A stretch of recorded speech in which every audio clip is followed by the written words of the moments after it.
Hey, what's going on? My name is Griffin. We are so glad that you're here. You're tuning in wherever you're at right now. So Walnut Creek to the homies, shout out. Danville, Brentwood, Hayward, Livermore. We're so glad you're here. Whether you're at a watch party or you're watching at home, we're continuing today in our series, New Rhythm. And so here's what you can expect. We're going to have a message, and then we're going to have a conversation, a little wrap up. And then an announcement at the very end. So stick around. We want you to hear everything that God has to say to you today. Peace. Is that lame, or should I do another one?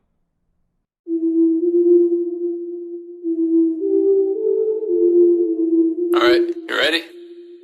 Yeah. Hey. Shh, dude, no. You gotta go like, hey. Oh, okay. Wait.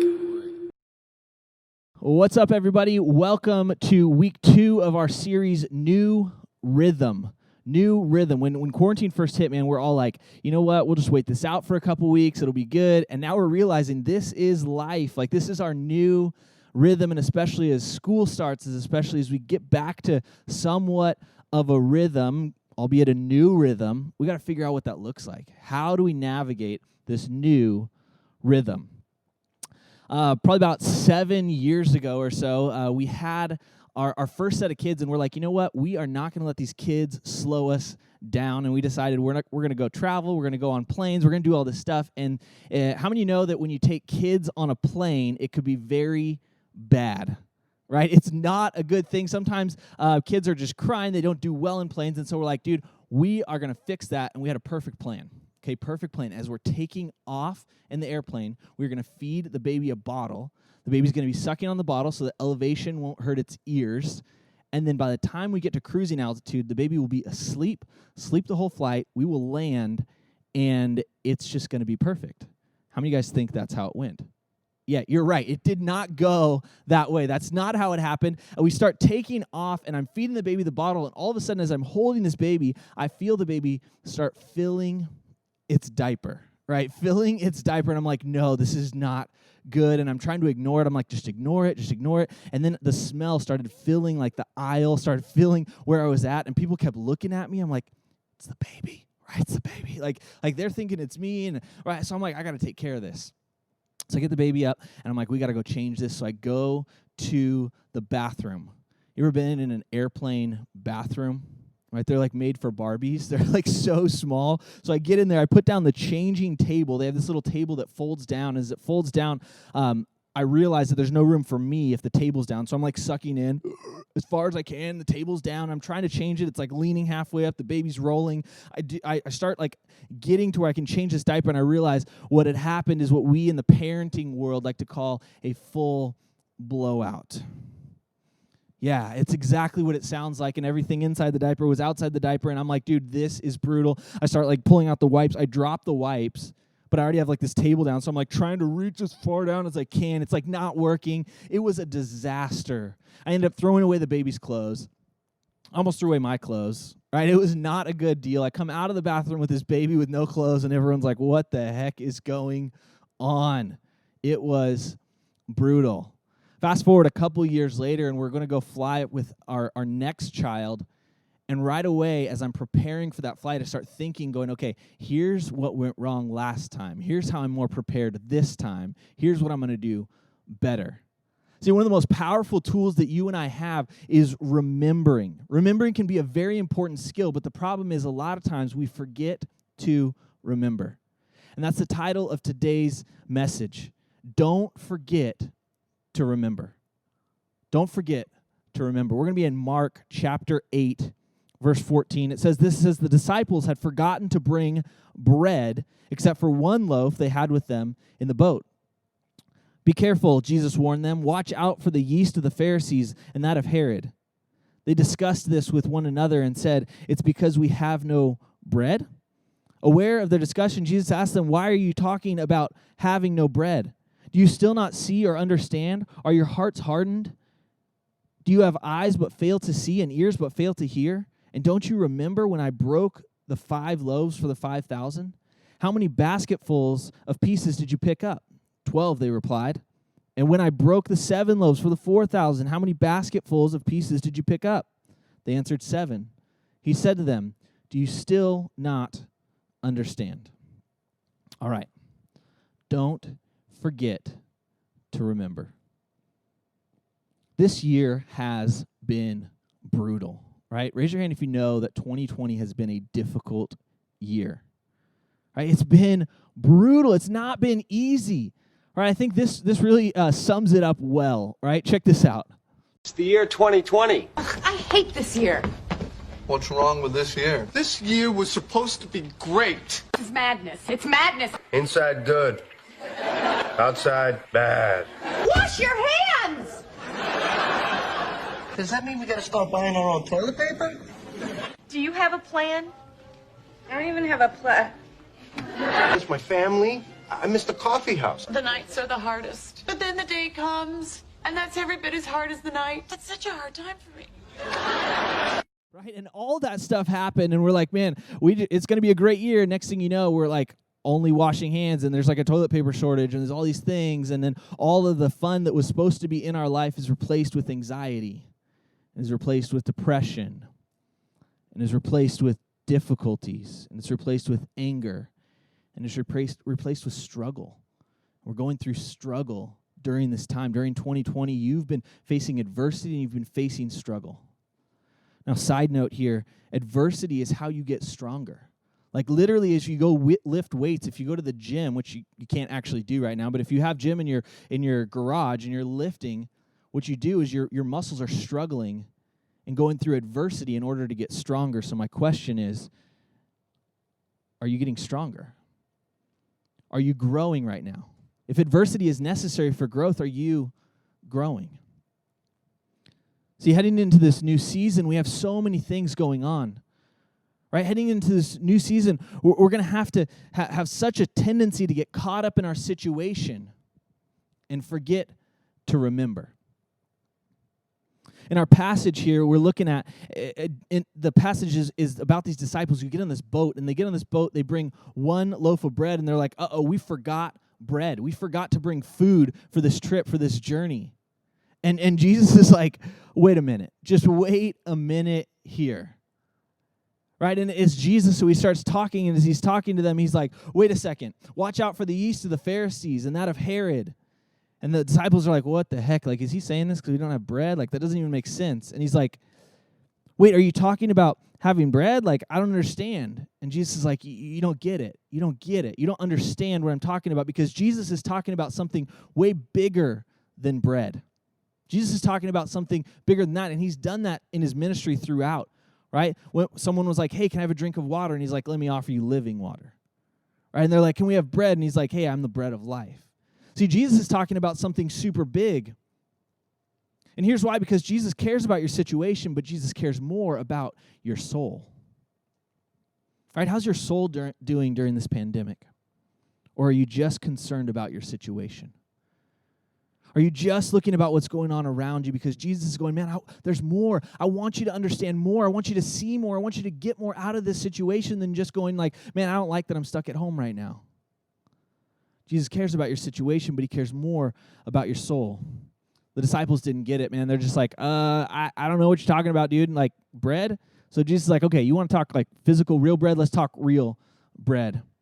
He says in verse 19, he says, don't you remember when I broke the 5 loaves for the 5,000? How many basketfuls did you pick up? The disciples are like, 12. He's like, yeah, good. Hey, and what about when I broke 7 loaves for the 4,000? How many basketfuls did you pick up? They're like, 7. He's like, yeah, don't you get it? Don't you understand?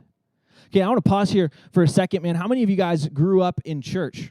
Right? Look around. If you're at a watch party, look around with people with their hands up. Those are the people that think they know everything about the Bible, right? They've already checked out because they're like, oh, I know everything, right? If that's you, that's me, man. I grew up in church. And so I want to point something out here that I didn't realize. I didn't know. I've heard the story. Jesus fed the multitudes. All the people came, like fish and loaves, and like everyone ate, and it was awesome. But I didn't realize that actually happened twice. Like that miracle of feeding the multitudes happened, and Jesus fed thousands of people.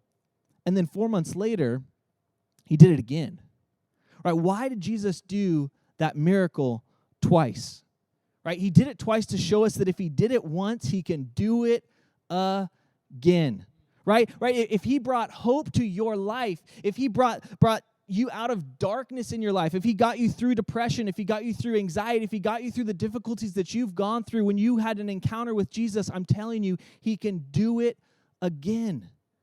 He can do that again in your life. When a new rhythm comes or when a pandemic hits or times are tough, immediately we forget what God has done.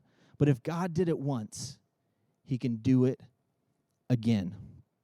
A little over 6 years ago, I experienced something I'd never experienced before, and I think a lot of you maybe have gone through this, and maybe it's new for you in this season as well, but I'd never walked through depression, and I was going through one of the lowest times in my life. I had had a lot of things that had happened to me, and I found myself in a spot that I'd never been. I found myself dealing with depression. And as I reflect back on that time, my wife and I were just talking about this, and she was telling me, man, that was the hardest time of our life, of our marriage. She said, I didn't even know who you were.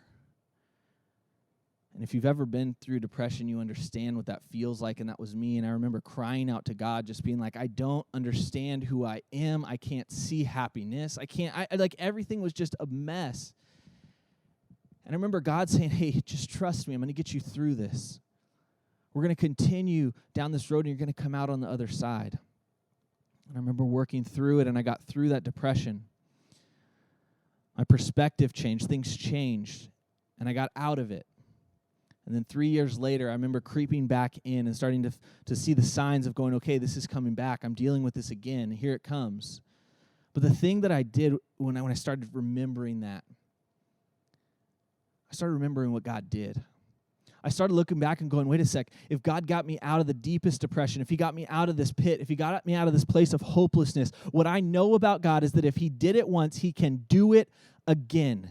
And remembering that is what brought me through that second one. What we need to do is we need to learn to rehearse our history. You have a history with God. You are where you are at now because of God carrying you there. And every difficulty you've gone through, every hard thing you've gone through, the reason that you've got through it is because God has walked with you.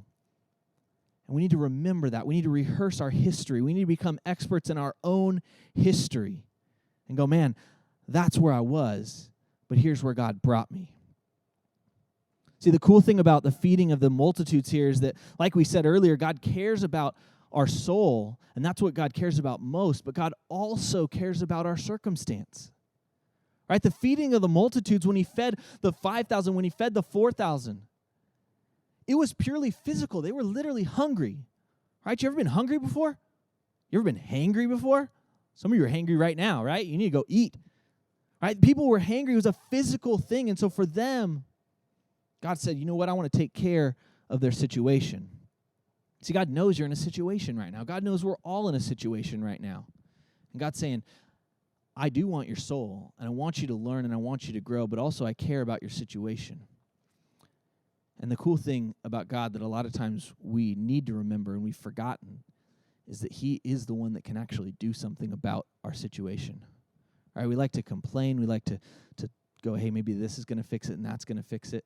But what we need to remember, and here's what I want you to understand today. First thing is this, is that we serve a big, powerful God. Right? God is bigger and more powerful than this pandemic. God is bigger and more powerful than your anxiety.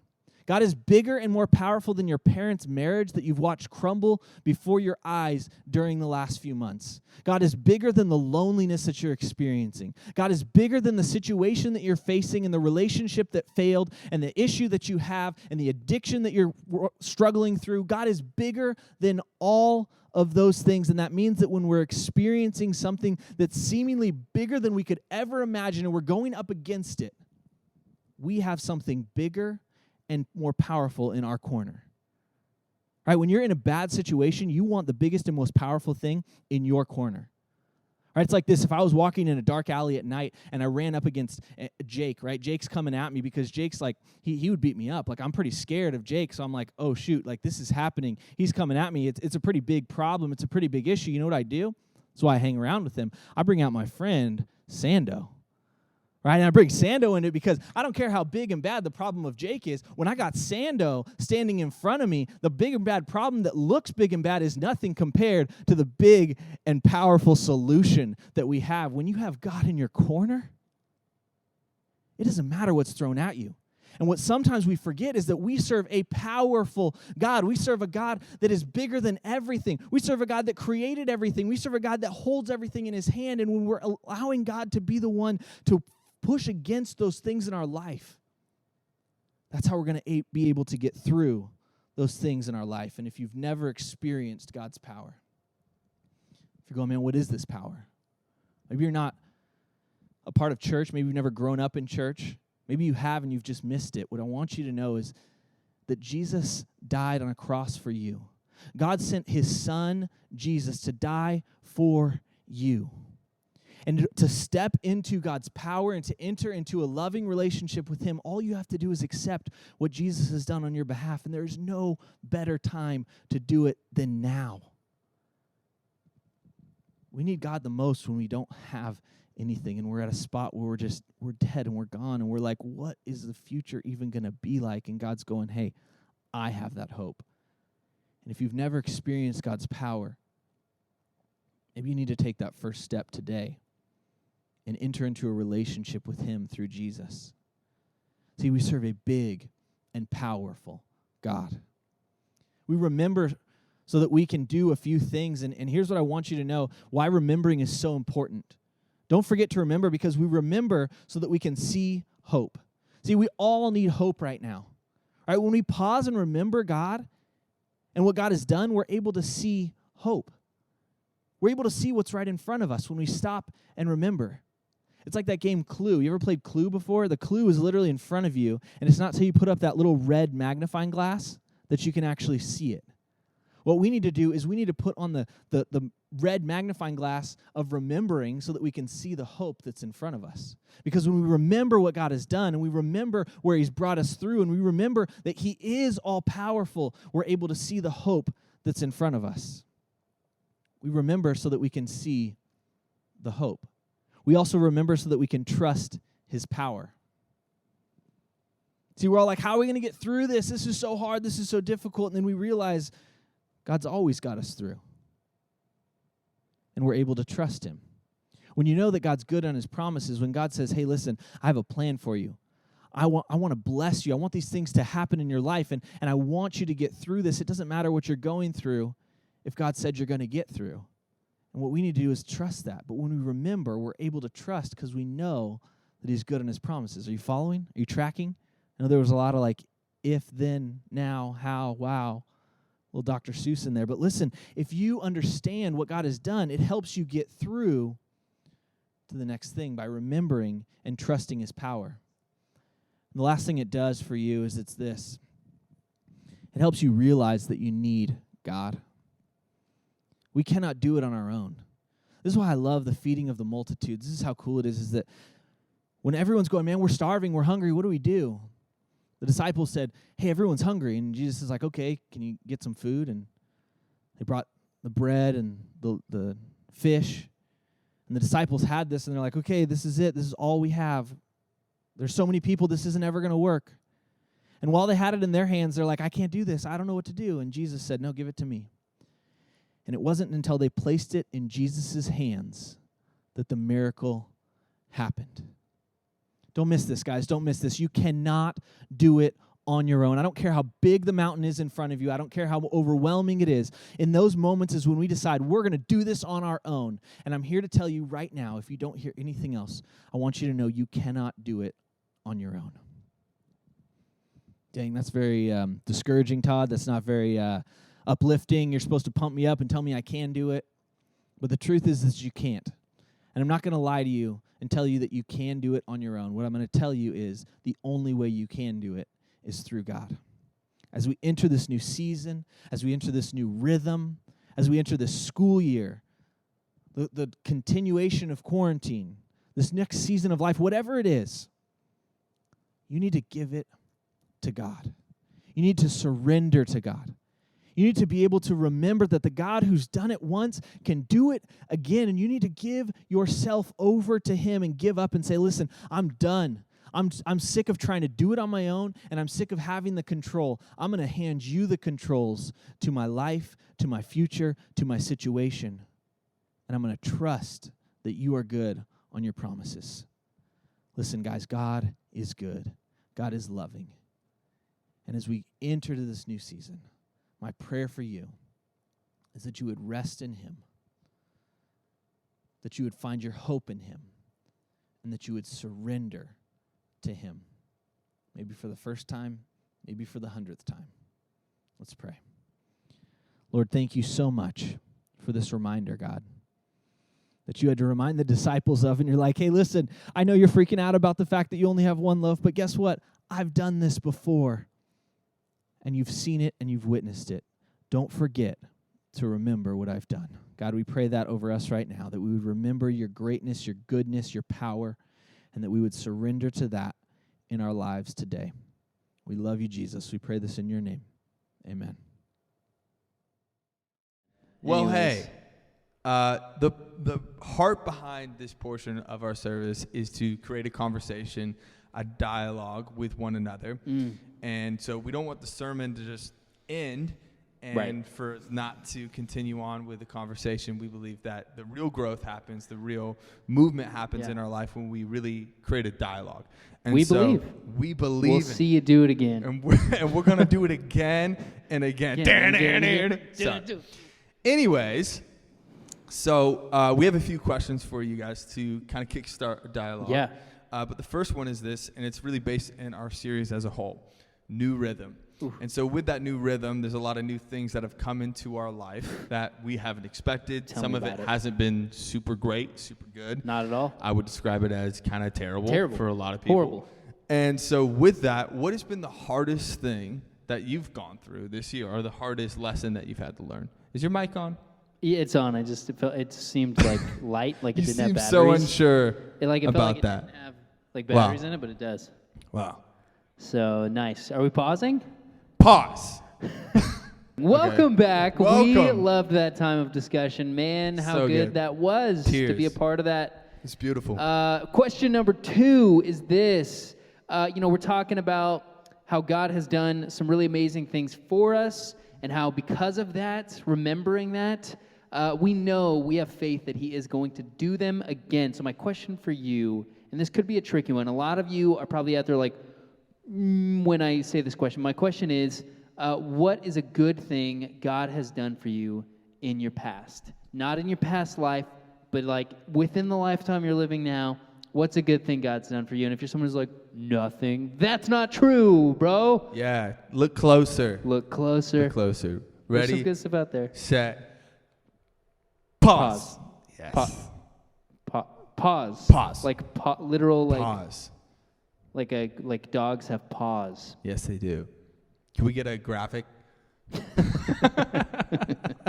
Stupid. Instead of the pause button, it's a paw. Just throw the paw right there. Throw the paw. Right here. Pause. Anyways. Hey. These transitions back into the unpause.